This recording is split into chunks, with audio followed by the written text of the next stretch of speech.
Hamilton Butler. It is a beautiful day outside, and we are so glad that you're joining us this morning. You are listening to OnWard on the new WCEG Network on WCEGTalkRadio.com. WCEG Network is on all of the social media platforms. You can follow us on Facebook, Twitter, Instagram at WCEG_radio_talk or at WCEG Network.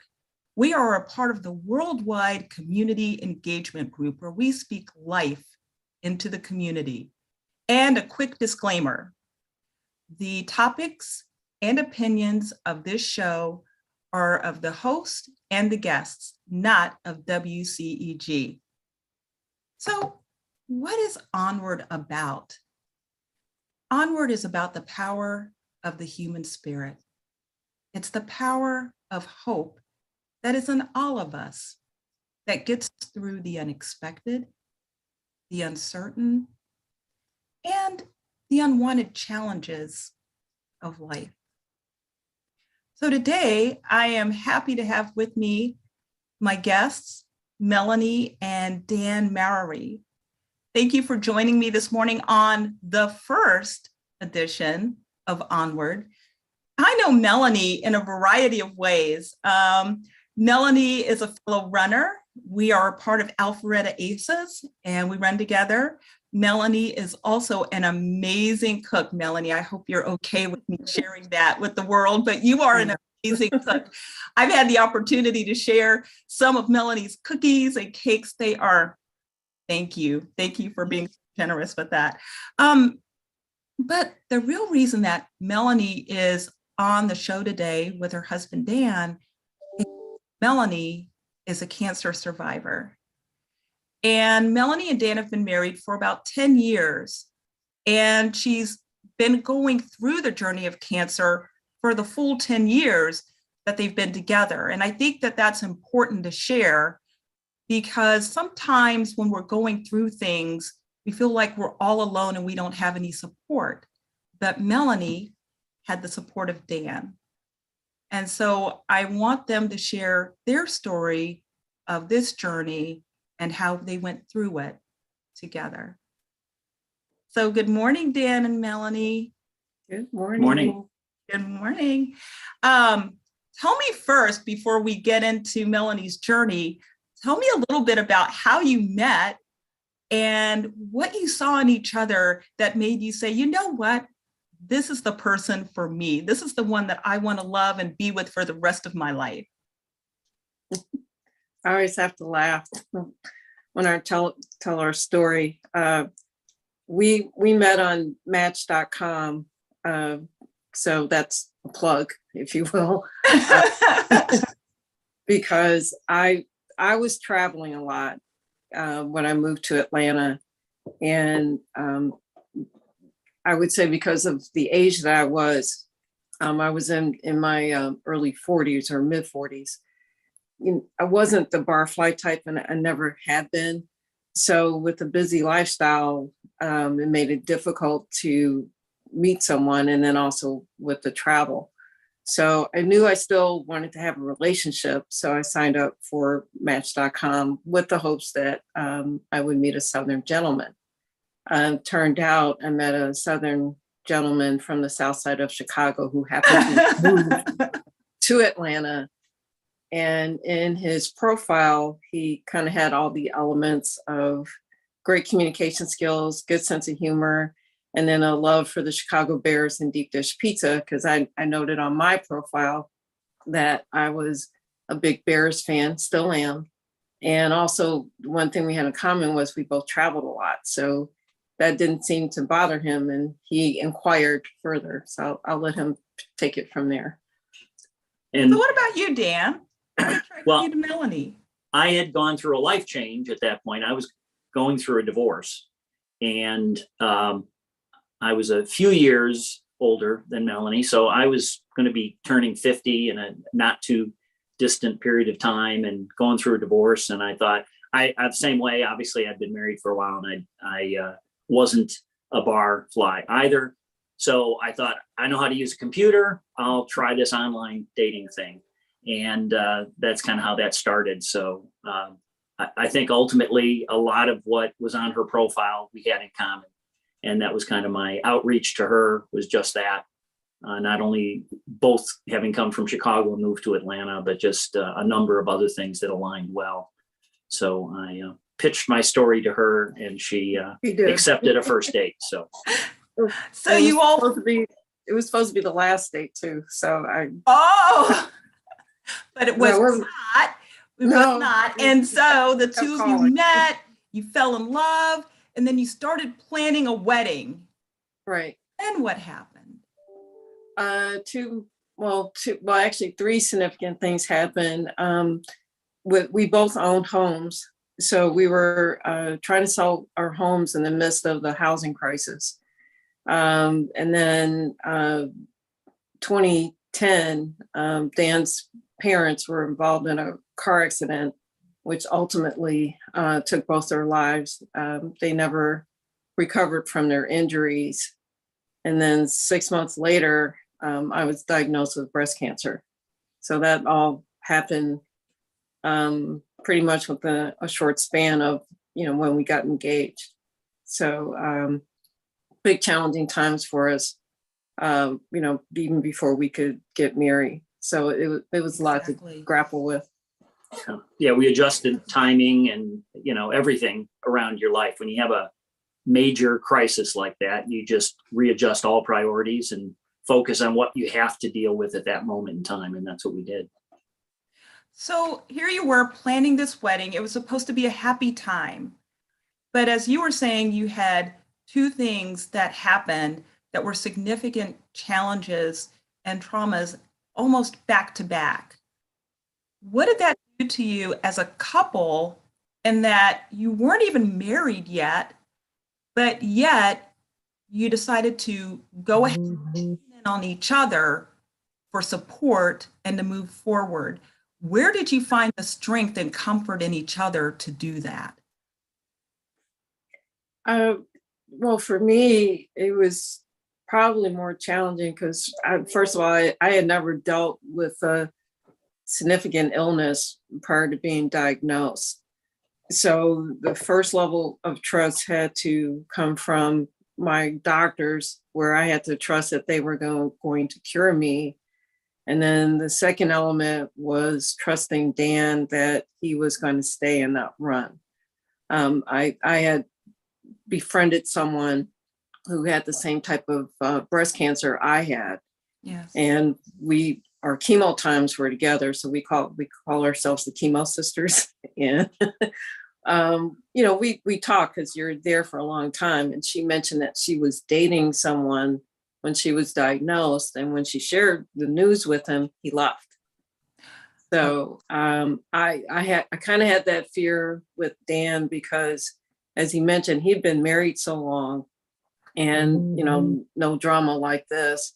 And, I come along and, he lost his parents, and now this, and I just kind of felt this would be a great exit door for him, but he hung in there. And I think also what made it easier for him to be with me was that he had a lot of support from his coworkers, because they already knew what happened 6 months prior to that with the loss of his parents. And now, he had to announce his fiance has cancer. So he had a very great supportive network. So did I.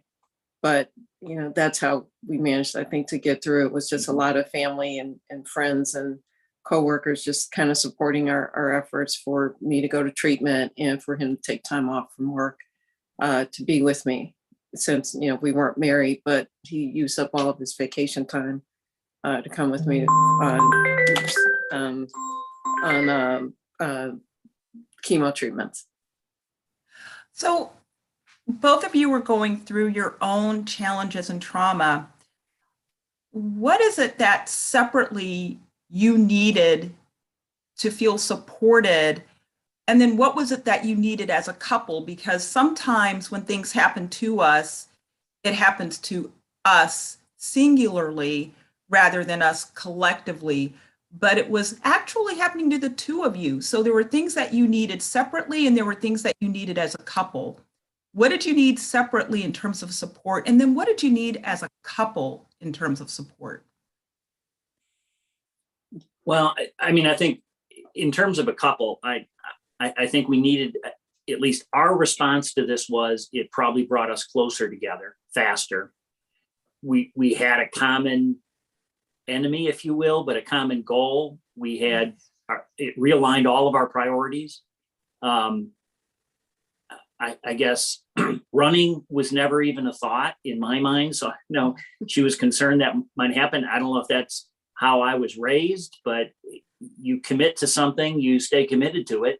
Yes. I've been at the same company, although the company has actually been acquired several times, for 43 years. So I stay committed unless there's a significant reason that I can't. I had one, obviously, in a previous marriage. So, but I guess we needed each other, and it's easier to bear the burden together than alone. And I think we saw that and felt that. I had gone through the, passing of my parents. She supported me through that. And now we were together to work on this. And I think that was a big part of it. I think separately, and I'll say it from my perspective, and then Melanie can say it from hers, but I think part of it is family. Yes. I think part of it is faith. You discussed hope at the beginning of this, and I think that's part of it. My dad was a cancer survivor. I knew you can be a cancer survivor. Yes. I knew it wasn't easy, and there were going to be difficult moments, but we felt, as Melanie said, confident in the medical care we were able to seek out. We're fortunate to be in a major metro area where we have options. I worked with doctors that I could talk to and get guidance and confirmation from, if you will, on selecting the right organization to meet this challenge. So I think part of it's that. And then, as I said, I think it's personal faith and hope as well. And I think that's critical. Exactly. And, so you talked about faith, and faith gets us through a lot, and it gets us especially through the fear.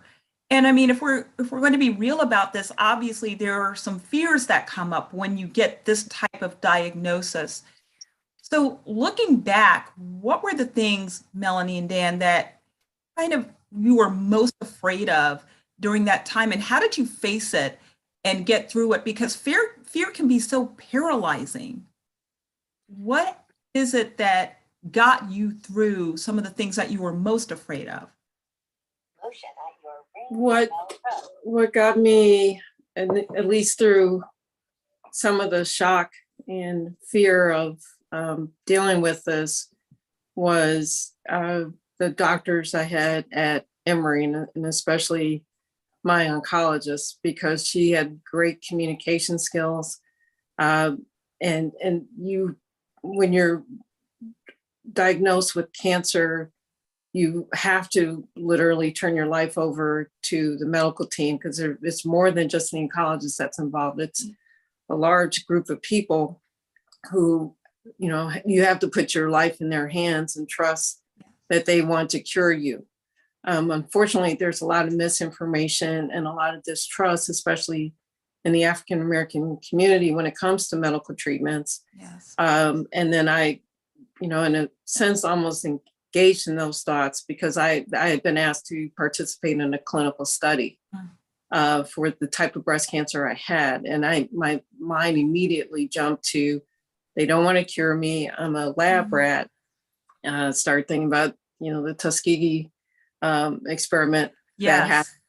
So I was concerned that I was going to be the new Tuskegee.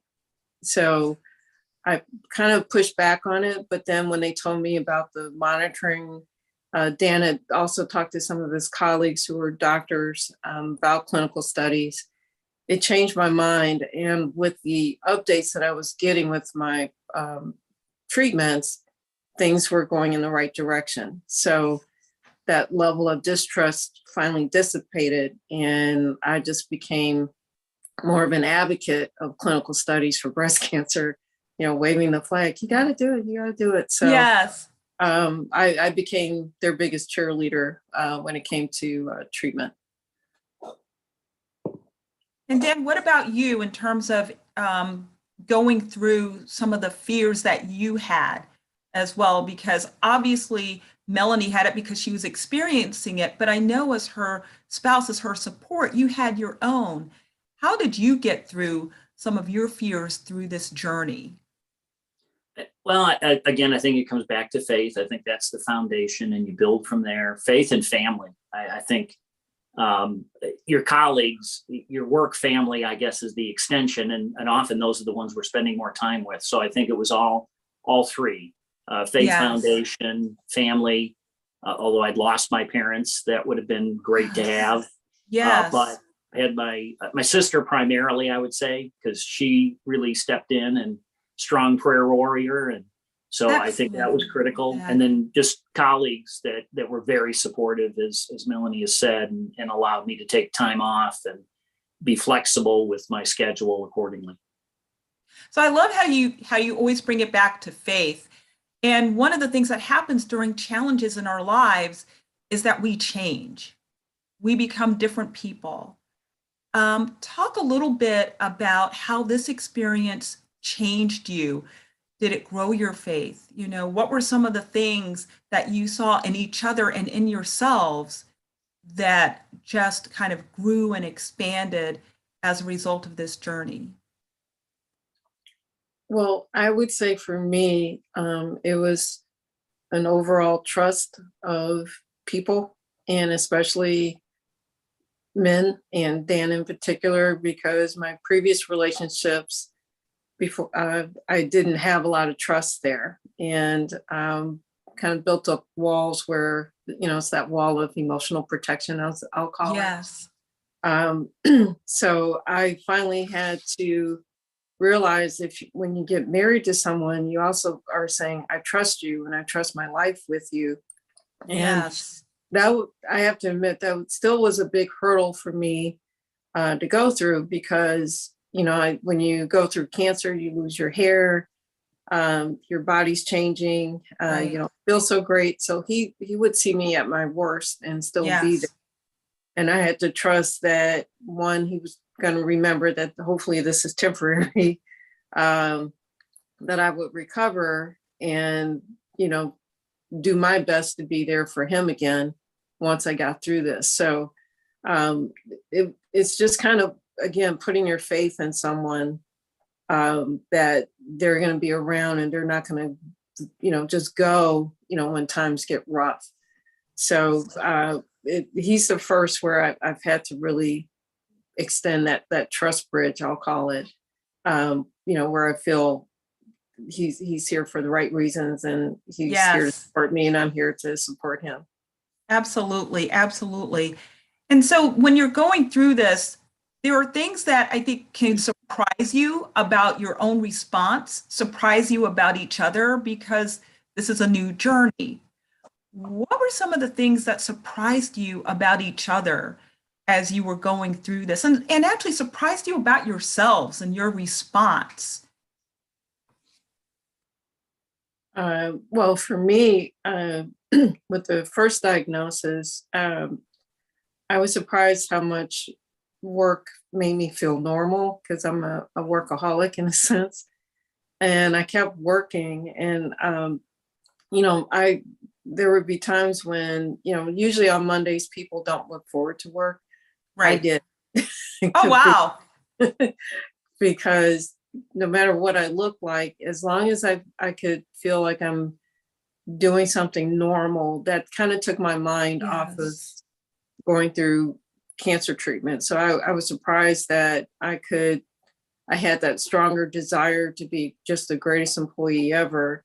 Right. Because I realized that kind of gave me a sense of normalcy, if you will, just going through that.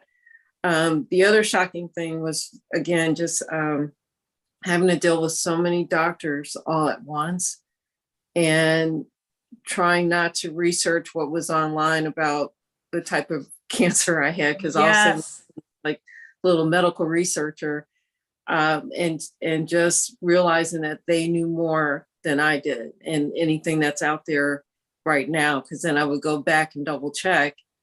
And they were right. This was old information, and they were doing the latest. So Again, it's just, I would say just letting that emotional wall down of you're not an island. You need people in your life, and you need good people who, can kind of hold you up when you need it, and you don't always have to do it by yourself. I love that, Melanie. And I love the whole, aspect of trust. And you talk about that a lot, trusting your doctors, trusting Dan, being vulnerable. And a lot of times when things happen to us, we actually become more closed in and we trust less. But I think it's amazing that you actually started trusting more, that you realized that there were people who loved you and cared for you and wanted the best for you. Yes. And believe it or not, that was a hard thing to accept. But when you're going through something like that, you almost have two choices. It's either you block everybody out and try to do this fight by yourself. And to me, that would have added more, and maybe I wouldn't have gotten cured because of the stress of it. Or you do have to let more people in and just be more open about what you're going through. Because I come from a generation, or at least the generation before me, where you don't always share the bad stuff. Everything's always wonderful and I'm blessed and all that. So to be open about what I was going through, I kind of took it also as an opportunity to educate people about breast cancer and, have them watch me go through it so that they could get more truthful information about treatment, and to know that minorities are considered valued patients in the medical community, and that doctors are there to help you get through things, not to test you or not treat you at all, and just to show, to do some comparisons of some social norms or something on that level. So, probably right now watching, there is a couple or a person who is going through exactly what the two of you went through in this journey with Melanie and her diagnosis. What would you say to them? Not that everybody experiences things in the same way, but what would you say to people to give them hope about this journey that they're about to embark on, that they are embarking on? What would you want to share in terms of just how to get through something that's so unexpected in your life? Well, for Dan, I want him to share, at least from a caregiver aspect, what to expect or what to do to kind of get you through seeing your partner go through something like that. Well, I was going to say, I think when any couple has to go through a situation like this, I think, and Melanie's talked about it, I use the term engage. You have to engage with that team. And it is a team. The oncologist certainly is, well, either the oncologist or the surgeon is the lead, depending on the time, but there's a nutritionist involved. Take advantage of that. Find out what you could be doing. You can do a lot to help minimize some of the low points and help to return to aspects of normalcy, as Melanie said. And we did that. And I think that's part of it too, is embracing normalcy whenever you can. Yes. The chemo days were long days, but at the end of the chemo day, Melanie didn't get the impact of chemo usually until the next day. Okay. So she was feeling pretty good, and we were hungry, and we were across town on a Friday night in Atlanta. You don't want to get on the highway. So we found local restaurants over there that we had never tried and probably would have never tried because we weren't over there, and found some great restaurants that we still return to. Well, we haven't been because of the pandemic, but we'll be returning to again because of that, and enjoyed those moments. The Friday evenings were actually very nice. Saturday afternoons started to get rough. Yeah. We would bring, I downloaded movie trivia on my phone, and while we were sitting waiting for the oncologist or at the lab, because you had a series of appointments for that day, we would, do movie trivia or something, because we love watching movies. So I think you have to embrace those aspects, and then you've got to engage with your full care team. And as Melanie said, maybe you don't want to do too much research. I think when you select a doctor or an organization, it's important, and then put your full confidence in that team, but then engage with that team. Bring your questions, bring your Yes. concerns. You said, express your fear, tell them. Yes. And Exactly. they're very supportive and often have a perspective to share that you may not even have thought of. And that's so critical. Don't hold it in. Let them know what you're concerned with. Yes. Let them know what your questions are. And she just had a great team, and that made all the difference in the world. It just increases your confidence. Exactly. And you don't have to bear this burden alone. And I think that's the biggest thing I've actually learned from this conversation is that, sometimes we want to be really strong and, have this thing of I can take care of it, right? But really, when you're going through challenges like this, sometimes you have to let your guard down and be willing to open yourself up to love and to care so that you can heal fully and completely. Don't put all the energy in trying to fix it yourself, right? Right. Yes. Yes. And I think part of this is organize your questions. You accumulate your questions in between appointments, write them down. Because that's the other thing. You'll forget things, or you'll be hesitant. Well, if it's on a list, you're likely to go through it and check it off. And I think that was the other thing we did. Yeah, and you're absolutely right. Make sure you write it down so that you can always refer back. Don't try to keep it all up in here, but make sure that I have one question before we bring on our next guest, Ryan. That is, you talked about going out to eat in all of the different restaurants. What were a couple of your favorites? The Iberian Pig. I love that place. I had heard about that one, and it literally just did a Google when we were sitting in the chemo that's lab. Amazing, right? Let's see what's the closest restaurant that has a high rating, and it was the Iberian Pig. And that that whole Decatur Square is phenomenal. So there's Leon's is in that same area. So we just love. Melanie found some shops she liked, and again, Friday evening was a good evening for us, because it hadn't hit her yet. The medication impact really didn't occur until the next day. So we had some very nice Friday evenings. Yeah. And one thing I appreciated about them was, at that time I had lost all my hair and I was wearing scarves. And I was always concerned that they would put me in the back because, I just didn't have that appeal of, these are the type of patrons at our restaurant. But many times they would seat me right at the window. Wow. And I was so happy about that. And they just had no idea the impact that had, because that was, again, another sense of normalcy and acceptance for, what I was going through. So, maybe they did assess, that we were coming there, we had a pattern of coming there. Yeah. And then I had a certain look that told them, oh, she must be going through something right now. So we appreciated that, and great food that's and great service there. So, what I'm most inspired by? I'm most inspired by the fact that when you went through chemo, you didn't look ahead to the negative aspect of what was about to happen. You embraced the positive, which was, you know what? Tonight's going to be a great night for Melanie. Let's celebrate tonight. Will tomorrow handle itself, but let's celebrate.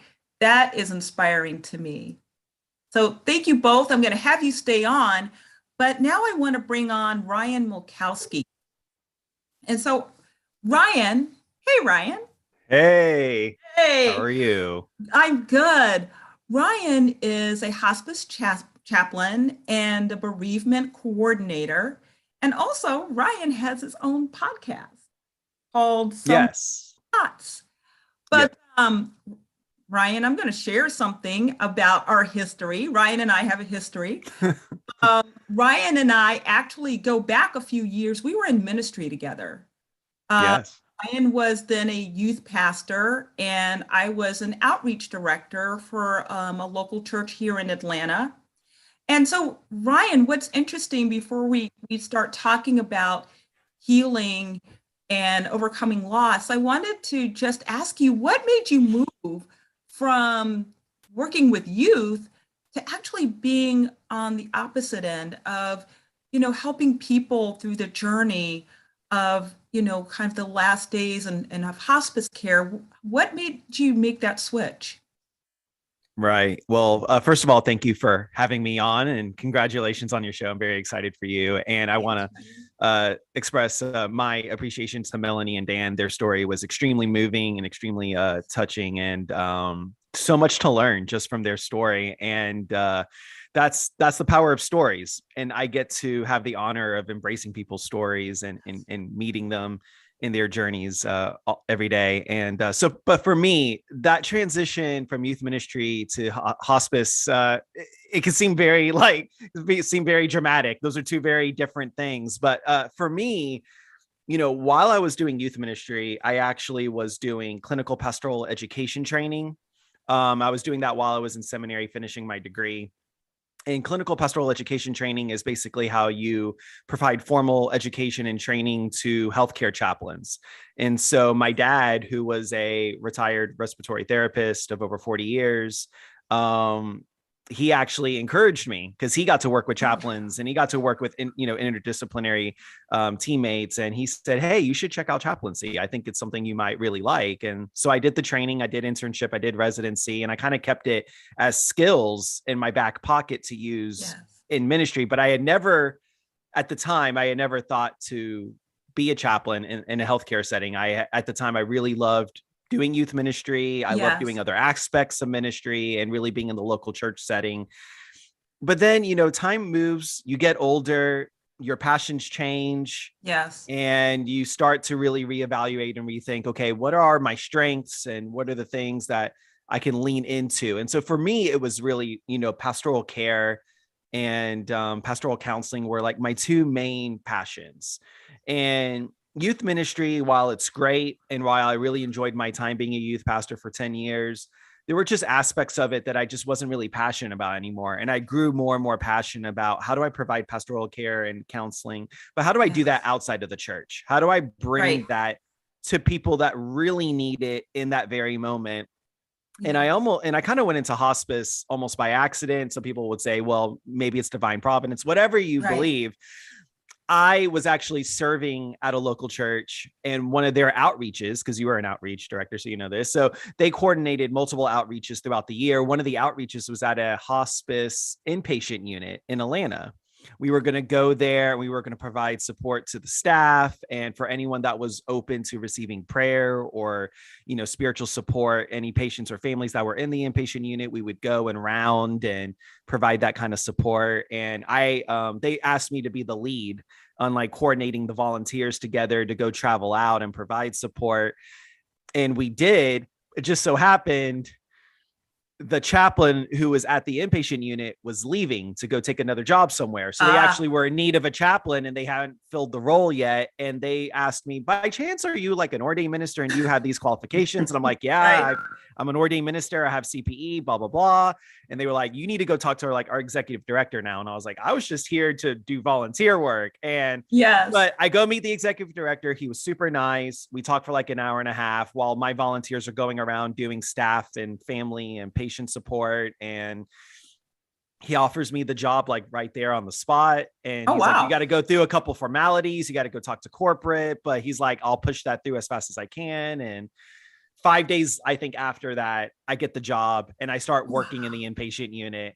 And it's like throwing someone to the fire. That was me. It was like, they were like, I was like, so do I get formal training? Is there an onboarding period? They're like, no, we just need somebody in here now.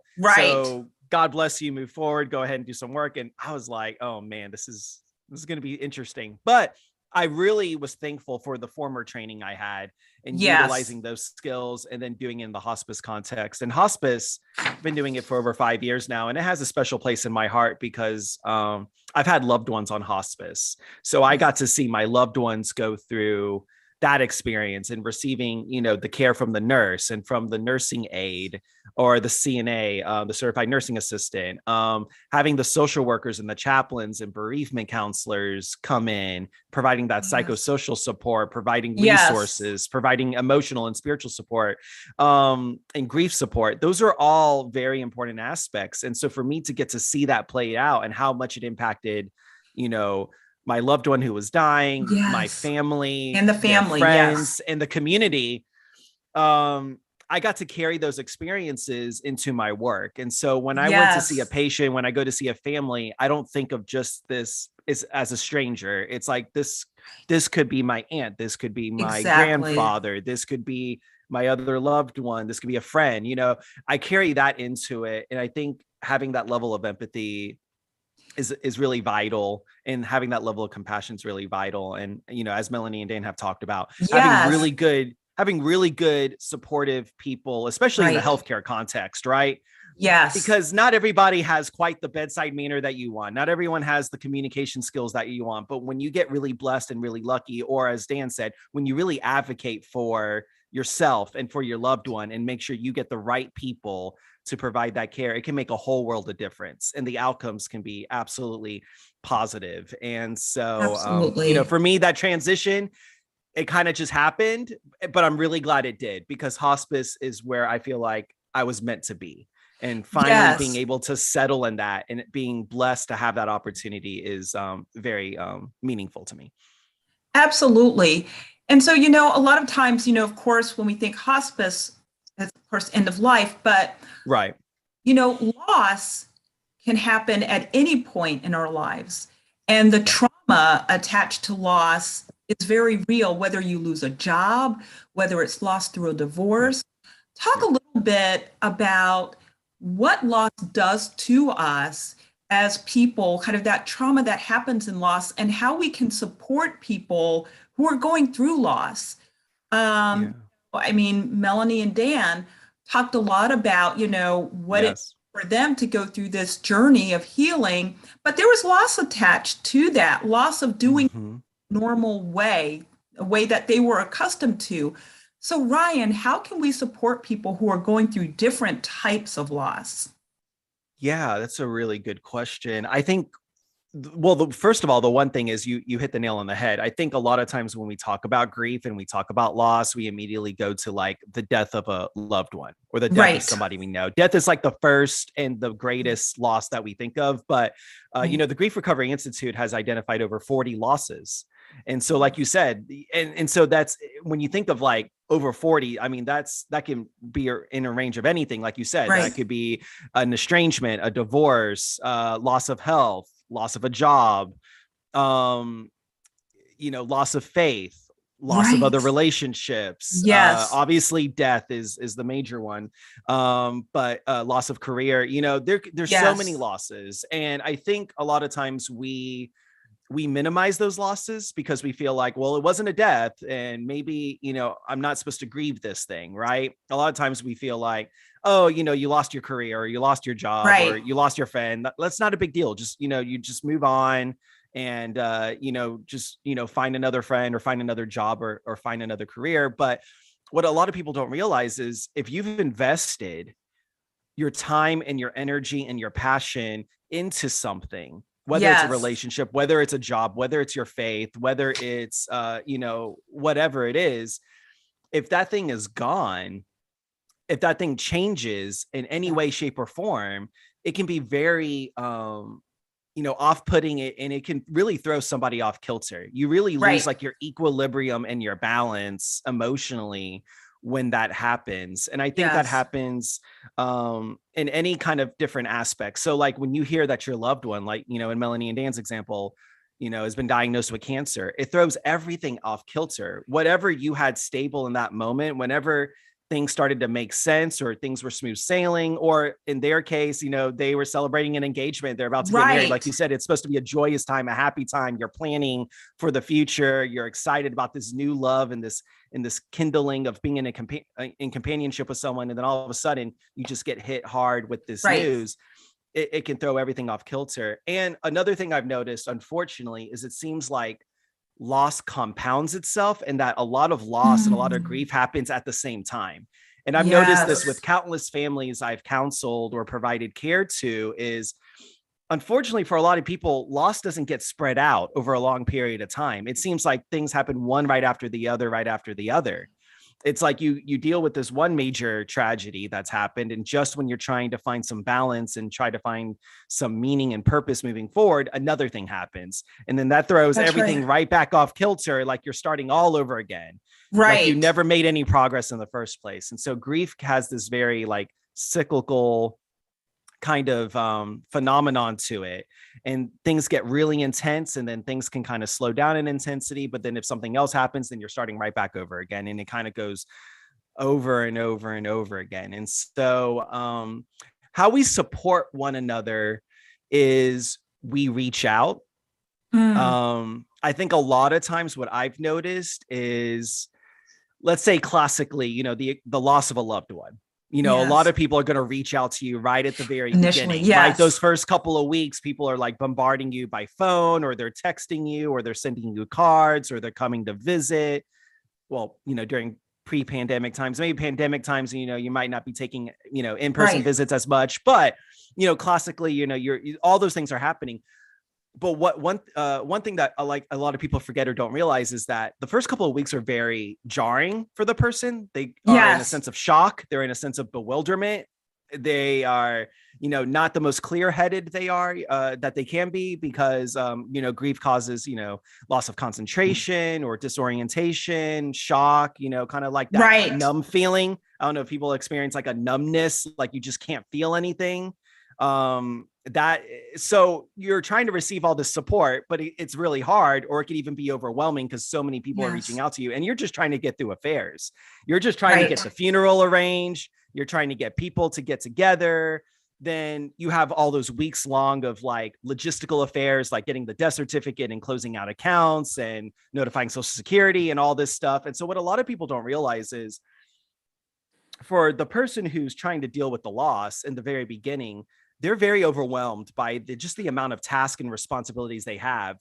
And then right when they get those things wrapped up, and maybe it's the most opportune time to receive some love and support from others, Yes. people forget. They've like moved on. Oh, sure. They're going on with their lives, and then no one's reaching out anymore. And then you're like, wait a second, like, where is everybody? Like, I could really use a friend. I could really use this person or that person, but nobody's there.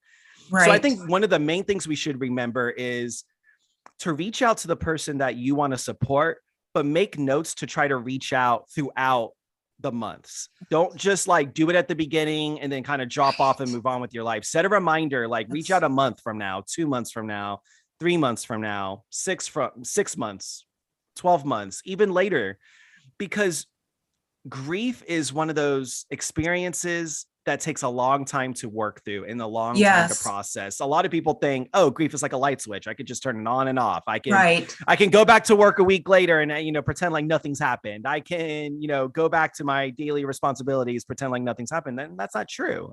No. And so reach out consistently and reach out for the long term. Yes. Because that's when people really need the support, is like 3 months later, 6 months later, once they got everything wrapped up and they can take a breath and they can just start trying to adjust to life without that person. That's when they need the support the most.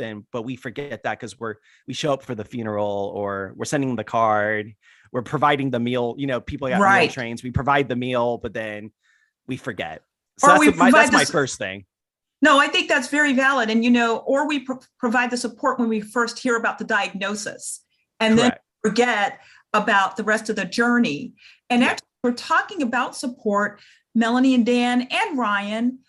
Can you all offer up any type of organizations or websites that would be great for support for people who are either going through cancer or going through grief? Are there any that come to mind that we can share online with some of our listeners or viewers? Well, most cancer treatment centers have what I call a built-in network of support for you. Okay. They do have survivor groups. I'm going to provide the name of the first one I joined, which was Sisters by Choice. Okay. They're still around. I'm still in a group me with some of the ones who are 15, 20-year survivors. And most people think with a survivor group, you only can be a part of that group after treatment. What's great though is if you join one while you're going through treatment, it's actually quite inspirational and motivational.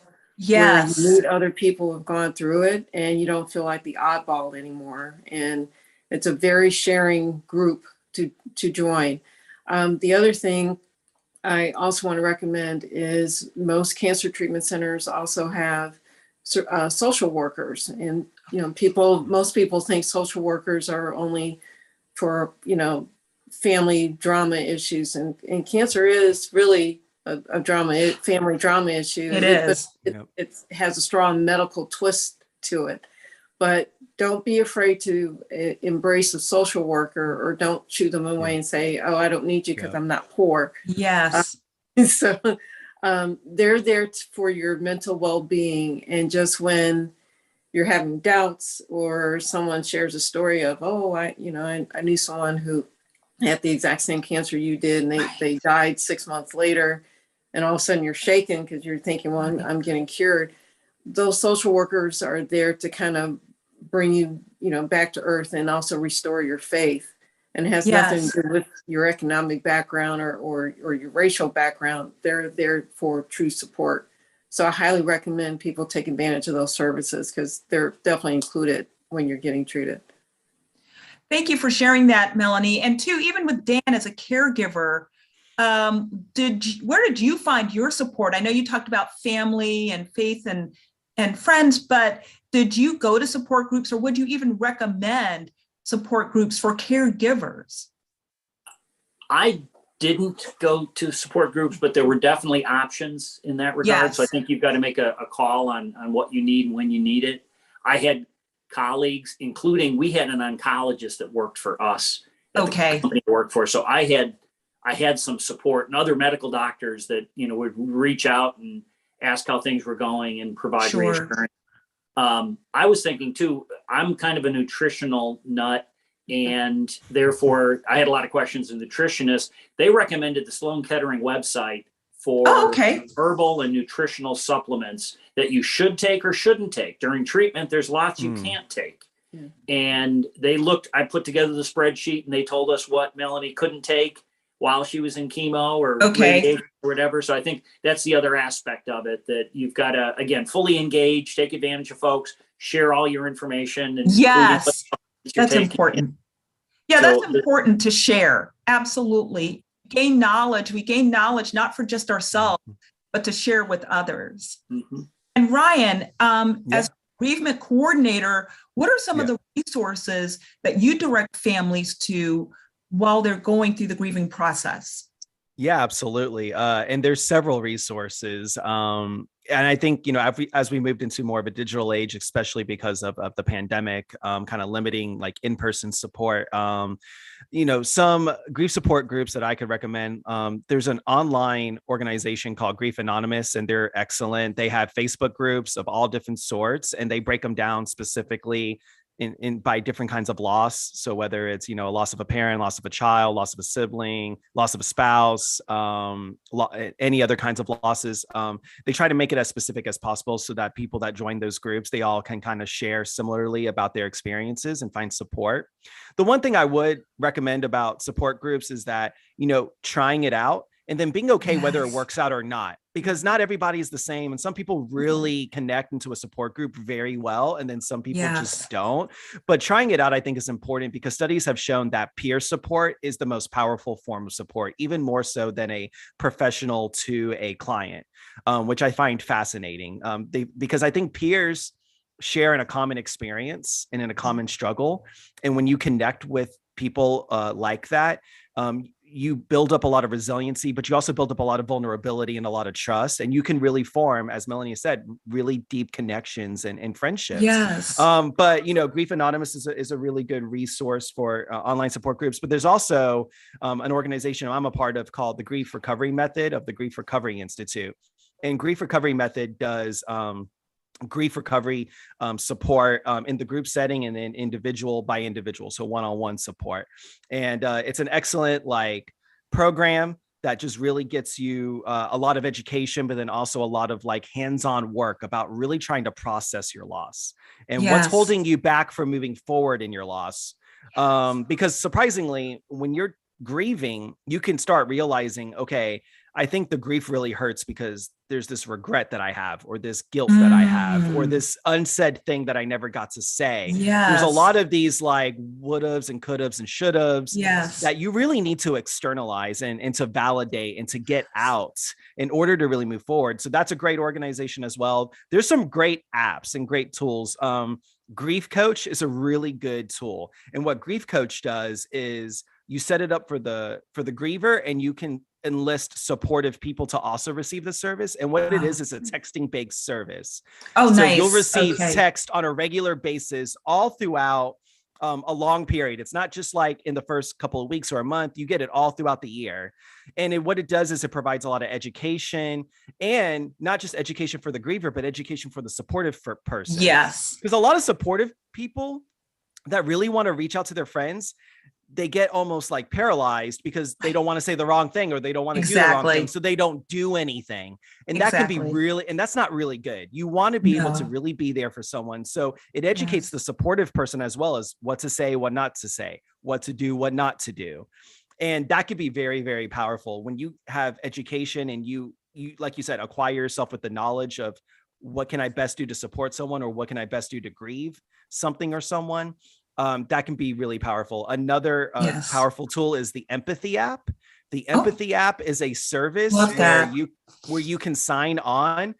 What's really great about the Empathy app is not only does it provide like education about the grieving process, it gives you like checklist. So if you're just like the next of kin and you have like no idea what to do now that your loved one is dead, it gives you everything you need to do in a very easy to simple checklist. And you can just check it off on the app. Okay, contact this organization, do this, do that. And it gives you all this education. You can access like legal advice, financial advice through the app. You can access grief education through the app. It's like a one-stop shop for not just the grief, the emotional aspects, but the logistical, practical aspects. So that's another great resource. Contact your local hospice. If you have a loved one on hospice, like Melanie said, please utilize the psychosocial resources that are there, whether it's the social worker, because I love that Melanie's like, look, social workers don't just like, work in VFACs and all the stigma that comes with social workers. Yes. Social workers work in a variety of different areas, including medical, and medical social workers have a special place in my heart. They are some of the most amazing, compassionate, intelligent people I know. And I love my social workers. So please reach out to your social workers. Chaplains are amazing as well. And the stigma with chaplains is, oh, they're just like Bible thumpers. They're going to like bash me over the head with the Bible. No, chaplains are interfaith ministers. They provide emotional and spiritual support to people of all faiths and no faith.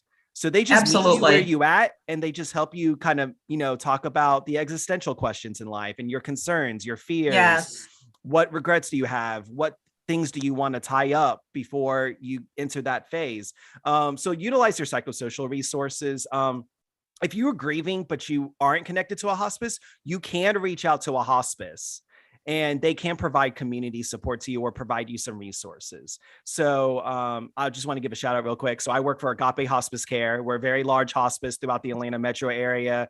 And so I get calls from time to time from people that weren't connected to our hospice at all, but they want resources or they want support. And I will provide resources and support any way they need to the best of my ability. So, please reach out to a hospice if you're dealing with that. But there's support groups online, there's apps, online, and just seek the support. Don't isolate yourself. It's so easy with grief just to isolate yourself. That is the most important thing. Yeah, absolutely. Yeah. Thank you for that, Ryan. Thank you for those resources. We truly appreciate that. And so we're winding down. I want to thank you all again for being on OnWard, for sharing your stories, for being so transparent.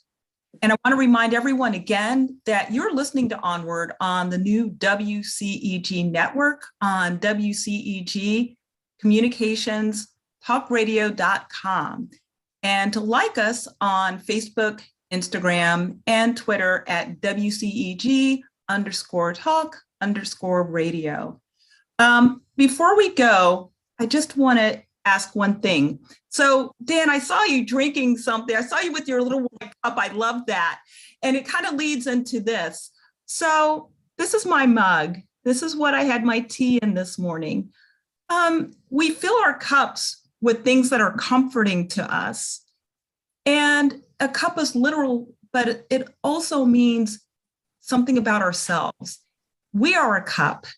And every day before we leave our homes, we need to be filled with something positive, something encouraging. So I want to ask Melanie and Dan and Ryan quickly, what filled your cup this morning? As you were getting ready to get into your day, Melanie and Dan, what's filling your cup today?